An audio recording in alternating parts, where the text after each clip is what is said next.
Salut à tous. Alors, il est évident que en tant qu'être humain, nous avons des défauts qu'on peut traiter, des défauts qu'on peut justement remettre en question et mettre en place quelque chose d'assez efficace pour justement ne pas retomber dans ce genre d'erreur. Donc toutes mes précédentes vidéos parlaient justement de de la prise en compte des erreurs qu'on peut commettre grâce à la révélation intérieure, c'est-à-dire le Saint-Esprit, et à d'autres sources d'informations qui peuvent être extérieures, par exemple la Bible, ou un ami, un frère, un collègue, un patron, une personne qu'on croise dans la rue, qui sont là pour aussi nous rappeler, nous mettre en garde sur certains de nos faits et gestes pour reprendre notre comportement qui peut être nocif. Donc du coup, une fois que nous avons le renseignement par rapport aux diverses sources, que nous avons mal agi, que nous agissons mal ou que nous péchons, eh ben, on peut comprendre qu'à partir de là, il y a cette étape où nous devons rechercher le pourquoi de ce mauvais comportement. Nous devons étudier, approfondir la chose pour comprendre pourquoi, d'où ça vient, pourquoi nous agissons ainsi. Quelle en est la raison et si vraiment c'est un comportement nocif, si l'info que vous avez reçue est vraiment fiable. Et ensuite, dès que vous avez reçu l'info de ce que vous faites et si cette info vous amène à comprendre que vous êtes nocif, votre comportement est mauvais, eh ben il faut traiter cela. C'est-à-dire, il faut mettre en place quelque chose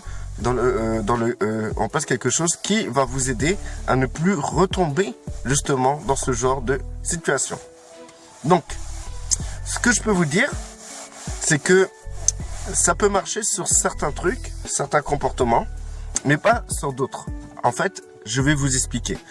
Il existe chez des personnes quelque chose qui ne peut pas changer par un simple traitement ou par une simple manière de faire.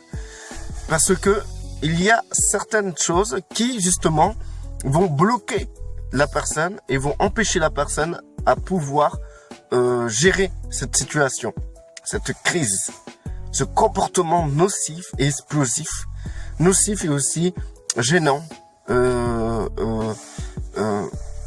par rapport à l'environnement, par rapport à la famille, par rapport aux gens qu'on connaît, qu'on fréquente, etc. Donc, il existe diverses raisons qui amèneront la personne à vouloir changer pendant des années et des années. Elle va chercher, combattre, elle va vouloir absolument changer, mais elle n'y arrivera pas. C'est pas faute qu'elle veut pas essayer, c'est faute qu'elle n'y arrive pas. Elle n'a pas la force de le faire. La personne peut avoir la volonté de changer, mais elle n'a pas la force de le faire. Et il est évident que même certaines choses que vous arrivez à arrêter, il y a un moment ou un autre, dans un moment de faiblesse, vous rechutez. Cette chose, c'est pas que vous avez arrêté et que vous le faites plus jamais. C'est que les choses que vous arrêtez, vous êtes apte à recommencer lorsque les moments, les situations sont favorables. Donc, les rechutes sont dues à un problème dans lequel, en fait, on n'a pas mis en place les choses nécessaires pour ne pas rechuter. Donc là, je fais une parenthèse par rapport aux rechutes, d'accord ? Mais le sujet de cette vidéo, c'est les péchés ou les actes, les comportements qu'on n'arrive pas à changer. Mais je fais cette parenthèse quand même. Pour les rechutes, c'est important de savoir ça. Donc, c'est simple. Je vais donner un exemple. Par exemple, pour les rechutes. La personne a un comportement assez nocif et assez polluant dans son environnement. Elle va contaminer les gens par rapport à leur manière, à leur caractère, etc. Les personnes vont être touchées. Les personnes dans son environnement vont toucher, vont être mal à l'aise dans sa présence, vont être méfiants, ou ils vont avoir un comportement qui sera le résultat de la manière dont la personne agit, d'accord ? Donc, c'est-à-dire que, par exemple, si une personne boit, quand elle boit, elle devient agressif. Voilà, elle devient agressive. Ça peut être tout et n'importe quoi. L'alcool est capable de faire beaucoup de choses dans le cerveau d'un individu, vous pouvez pas vous imaginer. Par exemple, l'alcool, ça rend beaucoup plus franc. Donc, c'est-à-dire que quelqu'un qui va consommer de l'alcool, il va commencer à parler avec grande franchise, il va vexer des gens, il va casser des gens, et il va sortir tout ce qu'il garde en lui, tout ce qu'il garde en lui, il va le lâcher, et ça va créer des dégâts, irréparables, des dégâts énormes. Donc du coup, l'alcool, c'est un danger, c'est un élément qui amène la personne à mal se comporter, à mal agir, quelle que soit la personne. Il n'y a pas de personne, je connais personne qui tient bien l'alcool. Tenir bien l'alcool, ça veut dire que tu restes comme tu es normalement. C'est-à-dire que si tu es quelqu'un qui est sur la réserve, qui arrive à se retenir, qui ne vexe pas les gens, qui agit bien, et ben en fait, si tu bois de l'alcool, ça change rien à ton identité. Mais majoritairement, quand quelqu'un boit de l'alcool, devient euphorique. Et déjà, son identité en est déjà modifiée. Par exemple, une personne qui est calme normalement, elle va boire de l'alcool, elle va se mettre à rire ou à participer aux conversations. Donc déjà, son état est changé. C'est plus son état normal. C'est un état changé. D'accord? Donc du coup, la personne va constater des erreurs qu'elle a faites, des erreurs de comportement, etc. Et le lendemain, elle va se réveiller, elle va se dire, wow, qu'est-ce que j'ai foutu hier? Franchement, ça craint un peu. Elle va demander pardon à Dieu de son comportement, etc. Et si possible, pardon à ceux qui ont été vexés. S'il y a eu s'il y a eu un problème dans lequel vous avez vexé quelqu'un, il est normal de vous excuser. Donc du coup, la personne va s'excuser, tout ça et tout. Puis là, elle traite le sujet, c'est-à-dire elle prend connaissance du mal, de son comportement, de comment elle a agi. Elle prend connaissance de ça. Donc la personne va ensuite se repentir et elle va mettre en place quelque chose pour ne pas rechuter, pour ne pas recommencer à mal parler. Donc, il faut comprendre que la source du comportement néfaste que la personne a eu, c'est ni plus ni moins l'alcool qui a créé un changement dans son comportement, et ce changement de comportement a créé la confusion, la division, le mépris, etc. Donc, pour changer, la personne doit mettre quelque chose en place pour ne pas recommencer. Donc, elle se dit ni plus ni moins, si je bois de l'alcool, la prochaine fois, je fais attention. Donc, elle va reboire de l'alcool et rebelote, catégorique. Quand on boit de l'alcool, il y a toujours des conséquences. Toujours des conséquences. Il y a toujours une modification de votre personnalité. Obligatoirement. C'est comme ça. Vous pouvez boire un verre, même un verre, va vous rendre euphorique. L'alcool qui existe aujourd'hui dans les magasins, c'était pas l'alcool au temps de Jésus. L'alcool qui existe aujourd'hui dans les magasins, ça vous arrache le cerveau. Ça vous met dans un état qui n'est pas un état normal. Sinon, pourquoi vous buvez? Ça sert à rien. Ça serait comme si vous buvez de l'eau. Quand vous buvez de l'eau, vous restez dans votre état normal. Quand vous buvez de l'alcool, il y a une modification dans votre cerveau. Donc, ça peut créer des séquelles. Pas tout le temps, mais ça peut créer des séquelles. Donc, la personne va recommencer encore à faire les mêmes âneries. Il va boire et puis hop, ça va recommencer. Donc, le lendemain, pareil, elle va demander pardon, etc., etc. Mais si elle est intelligente, elle mettra quelque chose en place de plus efficace. Donc la chose qu'elle mettra en place, c'est qu'elle se dit, quand je bois de l'alcool, ça crée toujours ça. Donc je vais cesser de boire de l'alcool pour éviter de rechuter. Voilà ce qui est le fait de traiter un comportement et de mettre en place quelque chose pour ne pas retomber. C'est un exemple qui concerne l'alcool. Il peut exister des tas d'autres exemples pour tas d'autres raisons, d'accord? C'est juste des exemples entre guillemets. Moi, je vous donne des exemples qui me concernent parce que moi-même, j'avais un problème avec l'alcool et même si je buvais 2 verres, mon état en était modifié et je faisais toujours des gaffes, toujours. Et donc du coup, aujourd'hui, je bois pas d'alcool. Il m'est arrivé de reboire de l'alcool. Même un verre de whisky ou un verre de bière, n'importe quoi, hein, et de recommencer à faire des choses que j'avais arrêté depuis longtemps. Donc c'est pour vous expliquer que moi, si je dois modifier quelque chose, mettre en place quelque chose pour ne pas rechuter, ben, la chose que je mets en place, c'est la cessation totale de l'alcool. Quelles que soient les raisons. Donc du coup, là, je parle de rechute, d'accord? Il existe la rechute. C'est pas le sujet que j'aborde là aujourd'hui. Le sujet que j'aborde, c'est le péché que tu n'arrives absolument pas à arrêter. Le comportement que tu n'arrives absolument pas à arrêter. Je parle pas de rechute.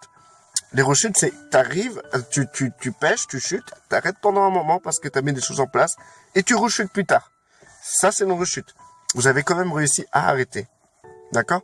Mais moi, je parle des personnes qui n'arrivent pas du tout à arrêter. Il n'y a pas de moment où il se passe de temps. Il n'y a pas de temps entre genre un mois, 2 mois qui se passe sans que la personne rechute. C'est régulier. C'est un comportement régulier. Et donc, il y a des gens, beaucoup de gens qui sont esclaves de ça. Et ils sont chrétiens et ils vivent mal la chose. Donc, cette vidéo, c'est pour vous encourager si ça vous concerne. Première chose que vous devez faire, si ça vous concerne, arrêtez de vous culpabiliser. Premièrement, si vous n'arrivez pas à arrêter et vous voulez arrêter, vous n'arrivez pas à arrêter, ne vous culpabilisez pas. Vous avez fait le nécessaire. Au fond de vous, vous voulez pas continuer, mais vous n'arrivez pas à vous arrêter. Dans ces cas-là, c'est comme si vous pouvez rien faire. C'est comme si vous étiez esclave total, que en fait vous pouvez tout mettre en place, mais vous n'arrivez pas. C'est pas un manque de volonté, c'est pas un manque du tout de volonté, c'est que vous n'arrivez pas. Donc vous pouvez faire ce que vous voulez, vous continuerez. Donc la première chose à faire, c'est surtout rapprochez-vous du Père tel que vous êtes. Rapprochez-vous du Père tel que vous êtes. Si vous chutez tous les jours comme ça, à force, vous baissez les bras, vous désespérez, vous marchez plus par la foi. La foi, c'est aussi espérer que vous êtes pardonné par le Père, parce que vous vous rapprochez de lui, à chaque fois vous chutez par rapport à un comportement ou à un acte. Un acte que vous n'arrivez pas à arrêter, ou un comportement que vous arrivez pas à arrêter. Le truc le plus récent qu'on peut trouver dans le monde chrétien, le truc qu'on voit le plus, ça peut être la médisance ou la cigarette ou etc. Quelqu'un qui sait que la médisance c'est pas bien, et ben en fait, elle aura un réflexe de tout le temps faire parler sur les autres, tout le temps. Même si elle sait c'est pas bien, même en pleine conversation, elle va se rendre compte qu'en fait c'est pas bien ce qu'elle fait, elle va vouloir s'arrêter, mais ça va être plus fort qu'elle, elle va continuer. C'est un truc de fou. Pareil pour la cigarette, on sait que c'est pas bien, mais on continue à fumer. Donc du coup, là, il se passe quelque chose. Là, on rentre dans un ordre dans lequel les personnes n'arrivent pas à avoir la maîtrise de soi. La maîtrise de soi s'acquiert avec l'expérience et le temps. Déjà, premièrement, tu peux pas avoir la maîtrise de soi du jour au lendemain, comme ça. Parce que tu le verras, maîtrise de soi, c'est bon, opérationnel, logiciel installé, je me maîtrise maintenant. Ça n'existe pas, ça, on serait tous parfaits, hein, je vous le dis d'avance. Hein. Maintenant, ce que je tiens à vous dire, ce qui est très important, c'est que quand vous voyez que vous êtes dans un péché ou dans un mauvais comportement, par acte ou par pensée ou quoi que ce soit, et que c'est plus fort que vous, à partir de là, il faut prendre conscience que vous devez absolument aller devant le Père tous les jours. Ne vous dites pas, ouais, non, je suis mauvais, tout, je suis pas bien, je peux pas me présenter, je peux pas prier. Au contraire, c'est parce que vous êtes pas bien que vous pouvez vous rapprocher du Père. C'est parce que vous êtes pas bien que vous avez besoin du Christ. Vous avez compris? Je vous répète. C'est parce que vous n'êtes pas bien que vous devez vous rapprocher du Christ. Que vous avez besoin du Christ. Et oui, moi un jour j'étais pas bien, j'étais dans le péché à fond et tout, dans le monde et tout. Mais je croyais en Christ, mais j'étais dans le monde à 200%. C'est un musulman qui m'a parlé. Moi je lui disais, moi je suis pas digne de me rapprocher de Dieu. Je suis un pécheur, je pêche, j'arrête pas de pécher. Et le musulman il m'a dit juste une phrase. Il m'a dit justement, c'est parce que tu es dans cet état-là que tu dois te rapprocher de Dieu. À partir de là, il m'a ouvert les yeux. C'est un musulman qui m'a ouvert les yeux. Et à partir de là, j'ai tracé ma route auprès du Seigneur. Et j'ai compris qu'en fait, c'est à cause de l'état dans lequel je suis, je dois me rapprocher de Dieu. C'est en vous rapprochant de Dieu que vous trouverez une solution à votre problème. Moi, je vous dis franchement, si vous n'arrivez pas vous-même, sans Christ, vous pouvez rien faire. Mais avec Christ, vous pouvez tout faire. Vous pouvez toutes choses. Donc, c'est-à-dire que rapprochez-vous du Père absolument chaque jour. Persévérez. La foi, c'est là que on la met en œuvre. Parce que vous êtes dans le péché, vous n'êtes pas bien, bah justement, c'est parce que vous n'êtes pas bien, vous avez la foi de vous rapprocher du Père en sachant que Christ est votre avocat et qu'il est là et qu'ils sont là pour vous pardonner. À partir de là, vous marchez dans la foi et il faut persévérer parce que plus vous continuez à pécher, plus ça va être dur de vous rapprocher du Père et plus vous vous rapprochez quand même du Père, plus vous allez augmenter votre foi et plus vous allez vaincre. Il y a aussi certaines situations que les gens n'arrivent pas parce qu'en fait, ils sont démonisés. C'est-à-dire qu'ils sont sous l'influence d'un démon.